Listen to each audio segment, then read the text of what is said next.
हाय दोस्तों, आज हम सब सामान्य ज्ञान की चौथी क्लास शुरू कर रहे हैं। इस क्लास में उन सभी क्वेश्चनों को लिया गया है जो कि आपके आने वाले एग्जाम में पूछे जा सकते हैं। इसकी पीडीएफ के लिए टेलीग्राम चैनल को ज्वाइन कर सकते हैं, जो कि लिंक डिस्क्रिप्शन में दिया गया है। उस पर क्लिक करके आप इसकी पीडीएफ डाउनलोड कर सकते हैं। आइए पहला क्वेश्चन देखते हैं। भारत की मानक समय रेखा कौन सी है? ऑप्शन है 82.5 डिग्री पूर्वी देशांतर रेखा, 82.5 डिग्री उत्तरी देशांतर रेखा, या 82.5 डिग्री पश्चिमी देशांतर रेखा, या 22 पॉइंट पूर्वी देशांतर रेखा।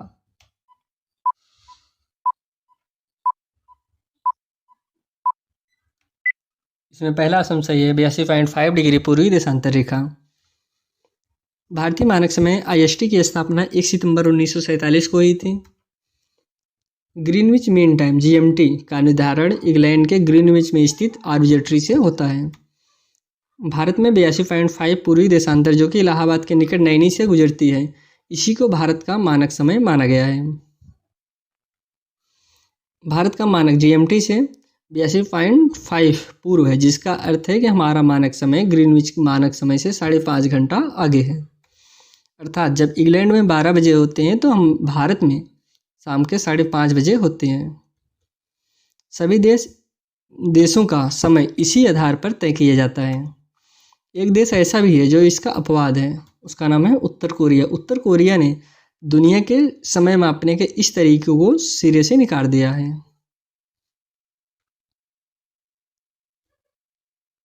देखिए, भारत मानक समय रेखा 5 राज्य से होकर गुजरती है, जिसमें पहला है उत्तर प्रदेश, मध्य प्रदेश, आंध्र प्रदेश, छत्तीसगढ़ और उड़ीसा। आप मैप में देख रहे होंगे और जो कौन कौन से राज्य से होकर भारत की मानक समय रेखा गुजरती है। आइए दूसरा क्वेश्चन देखते हैं। स्वांग किस राज्य का प्रसिद्ध लोक नृत्य कला है? ऑप्शन है कर्नाटक, उत्तर प्रदेश, हरियाणा या तमिलनाडु।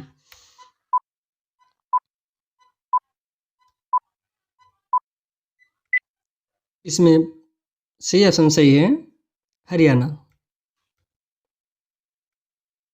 सांग हिंदी शब्द का स्वांग का अपभ्रंश है।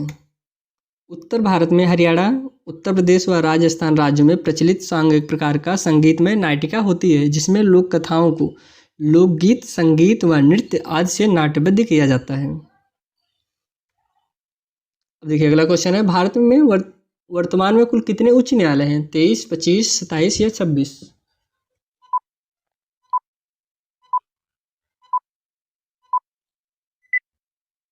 इसमें बी ऑप्शन सही है 25।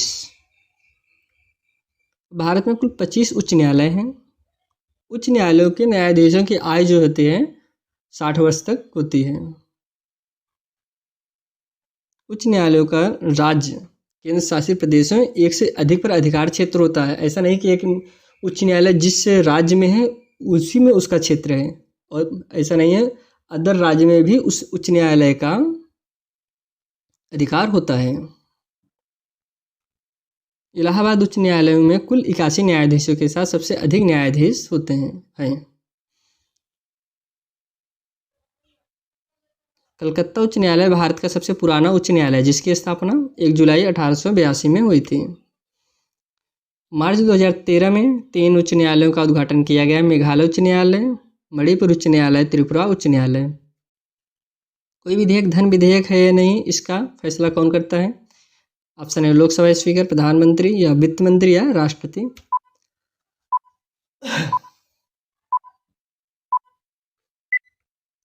इसका आंसर सही है लोकसभा स्पीकर।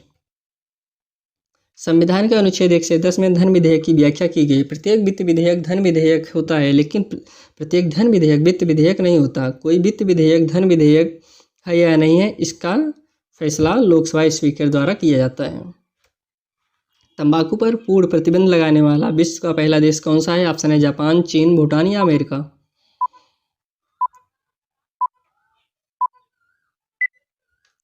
इसमें सी ऑप्शन सही है भूटान। भूटान की बात हो रही है, इसकी राजधानी थिम्पू है। यहाँ के प्रधानमंत्री लोते त्शरिंग हैं। भारत में 2 अक्टूबर 2008 को सार्वजनिक जगहों पर स्मोकिंग बैन कर दिया गया था।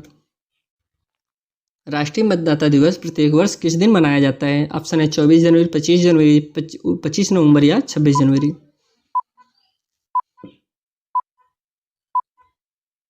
इसमें बी ऑप्शन सही है 25 जनवरी। वर्ष 1950 से स्थापित चुनाव आयोग के 61वें स्थापना वर्ष पर 25 जनवरी 2011 को तत्कालीन राष्ट्रपति प्रतिभा देवी सिंह पाटिल ने राष्ट्रीय मतदाता दिवस का शुभारंभ किया था। इस आयोजन के दो मुख्य विषय थे। पहला, समावेशी और गुणात्मक भागीदारी। भारत का संवैधानिक मुखिया कौन होता है? ऑप्शन है प्रधानमंत्री, लोकसभा अध्यक्ष, राष्ट्रपति या उपराष्ट्रपति।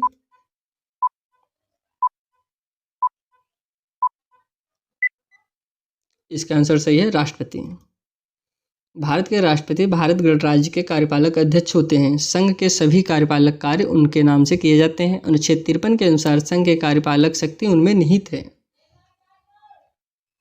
वह भारतीय सशस्त्र सेनाओं का सर्वोच्च सेनानायक भी हैं। सभी प्रकार के आपातकाल लगाने व हटाने वाला युद्ध शांति की घोषणा करने वाले होते हैं।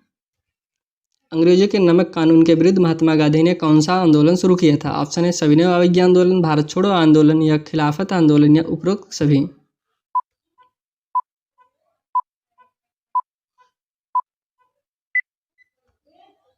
इसमें जो है पहला सही है, सविनय अवज्ञा आंदोलन।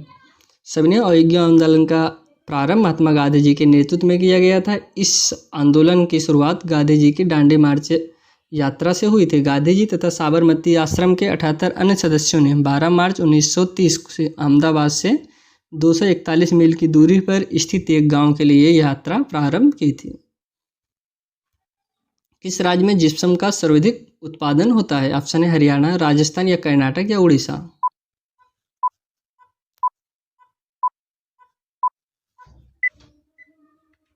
इसमें भी ऑप्शन सही है, राजस्थान। इसका उपयोग मुख्य रूप से अमोनियम सल्फेट उर्वरक बनाने और सीमेंट उद्योग में किया जाता है। किसका उपयोग? जिप्सम का उपयोग। इसकी राजधानी राजस्थान की जयपुर है।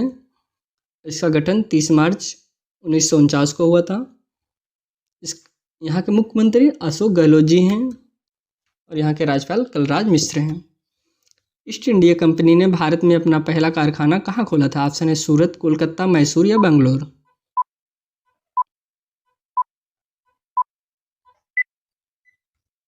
पहला ऑप्शन सही है, सूरत में।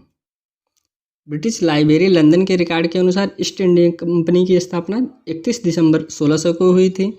साल 1608 में William Hawkins east India company के जहाज लेकर सूरत आया था। इसके बाद कंपनी ने भारत में अपना पहला कारखाना सूरत में 11 जनवरी 1613 को खोला था। इसके लिए कंपनी ने मुगल बादशाह जहांगीर से इजाज़त ली थी। देखिए, इसमें ईस्ट इंडिया कंपनी की स्थापना कब होती है? 31 दिसंबर 1600 को हुई है।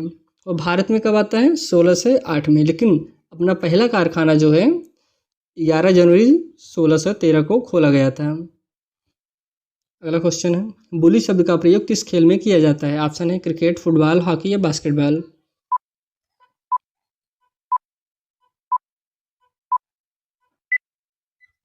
इसमें सही ऑप्शन सही है, हॉकी में। बुली नामक शब्द फील्ड हॉकी से संबंधित है। इस शब्द का प्रयोग खेल को पुनः आरंभ करने के लिए किया जाता है। अगला क्वेश्चन है, किस भारतीय एथलीट को उड़न परी के नाम से पुकारा जाता है? ऑप्शन है हिमा दास, पीटी उषा, मीराबाई चानू, इनमें से कोई नहीं।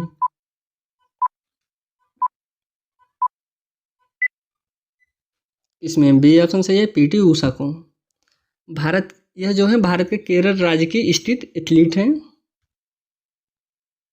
इनका जन्म 27 जून 1964 को हुआ था। देखिए, अगला क्वेश्चन है, किस शहर को झीलों की नगरी कहते हैं? ऑप्शन है जयपुर, वाराणसी या नैनीताल या उदयपुर।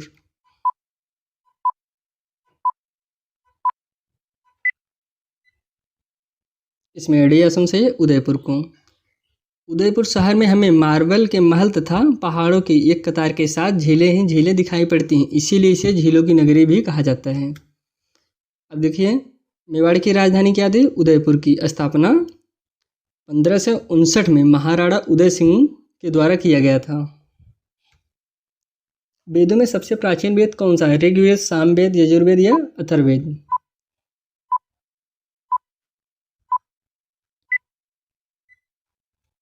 इसमें ए ऑप्शन सही है, ऋग्वेद। वेद प्राचीन भारत का पवित्र साहित्य है, जो हिंदुओं के प्राचीनतम और आधारभूत धर्म ग्रंथ भी हैं। वेद विश्व का सबसे प्राचीन साहित्य भी है। अगला क्वेश्चन है, भाभा परमाणु अनुसंधान केंद्र कहाँ स्थित है? ऑप्शन है ट्राम्बे, मुंबई, नई दिल्ली या बंगलोर या कोलकाता।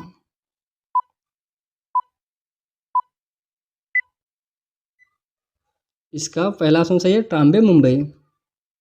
यह भारत सरकार के परमाणु ऊर्जा विभाग के अंतर्गत नाभिकीय विज्ञान एवं अभियांत्रिक एवं अन्य संबंधित क्षेत्रों के बहुविषयीय नाभिकीय अनुसंधान केंद्र है। भारत का परमाणु कार्यक्रम डॉक्टर होमी जहांगीर भाभा के नेतृत्व में आरंभ हुआ था। 1928 में बरडोली आंदोलन का नेतृत्व किसने किया था? ऑप्शन है महात्मा गांधी, सरदार वल्लभ भाई पटेल या जवाहरलाल नेहरू या गोविंद बल्लभ पंत।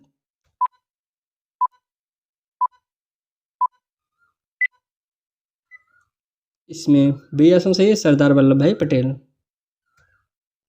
बरदौली सत्याग्रह भारतीय स्वाधीनता संग्राम के दौरान जून 1988 में गुजरात में हुआ, जिसका नेतृत्व वल्लभ भाई पटेल ने किया था। उस समय प्रांतीय सरकार ने किसानों के लगान में 22% तक वृद्धि कर दी थी। पटेल ने इसी लगान में जो वृद्धि की गई थी इसी का जमकर विरोध किया था, इसीलिए बरडोली आंदोलन का प्रारंभ हुआ था। किसने खालसा पंथ की स्थापना की थी? ऑप्शन है गुरु गोविंद सिंह, गुरु नानक देव, अंगद देव या गुरु रामदास।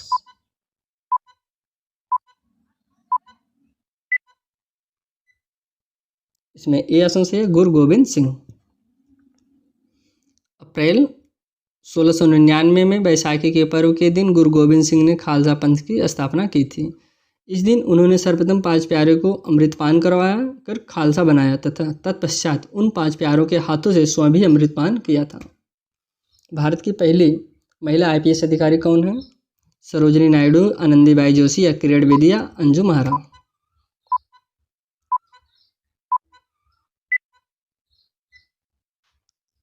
इसमें सी ऑप्शन सही है, किरण बेदी।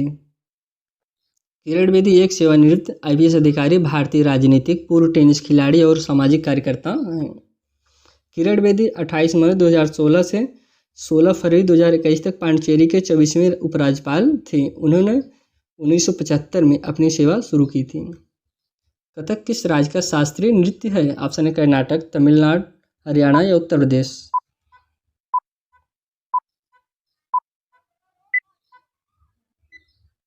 इसमें डी ऑप्शन सही है, उत्तर प्रदेश। कथक नृत्य उत्तर भारतीय शास्त्रीय नृत्य है जो उत्तर प्रदेश राज्य में उत्पन्न हुआ है। कथक शब्द कथा से आया जिसका अर्थ है कहानी। चाइना मैन शब्द का प्रयोग किस खेल में होता है? ऑप्शन है कबड्डी, हॉकी, पोलो या क्रिकेट।